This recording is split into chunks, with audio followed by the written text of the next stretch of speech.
আজি सारा ओडिशा समेत जोड़ा अंचल खेली जाइछि एक अतुलनीय शोकर छाया। एक महान व्यक्तित्व, सफल व्यवसायी और उदार परोपकारी वियोग सकाकुल हो पड़ी समग्र अंचल।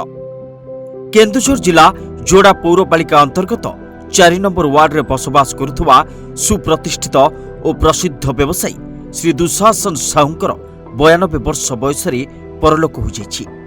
से केवल एक सफल व्यवसायी नुहति वरं एक उदार परोपकारी धर्मपरायण आत्मा और समाजर प्रियजन थिले। तांको वियोगरे जोड़ार प्रत्येक घरे शोकर भार अनुभव हेउछि।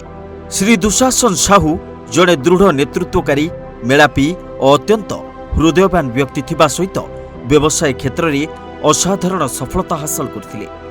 से निजर बुद्धिमता, परिश्रम और सततारे जोड़ा अंचल में एक सम्मानजनक व्यावसायिक परिचय गढ़ी तुलाइथिले। तांकर व्यावसायिक सफलता केवल निज परिवार पाई नुहे वरं अंचलर अर्थनैतिक विकास रे मध्य गुरुत्वपूर्ण भूमिका निभाइथिला।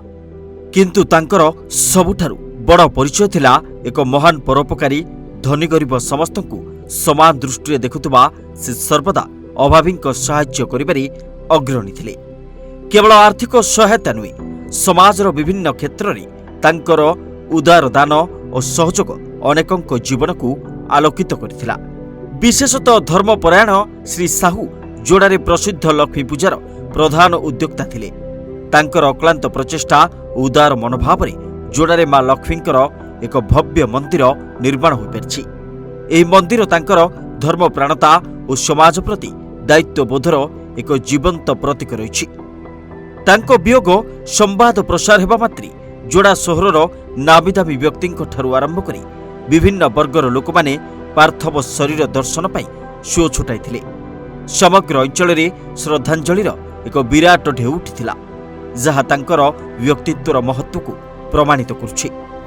वार्धक्य जनित रोग रे पीड़ित होई शेष मुहूर्त रे भुवनेश्वर स्थित आपोलो डाक्तरखाना रे चिकित्साधीन अवस्था से देह त्याग करथिले। मृत्यु समय तांको पाखरे बड़ पुओ जोड़ा पौराध्यक्ष डाक्टर जगदीश प्रसाद साहू, मझिया पुओ विशिष्ट शिल्पपति तथा खଣି मालिक श्रीनिवास साहू एवं परिवार समस्त सदस्य उपस्थित थिले।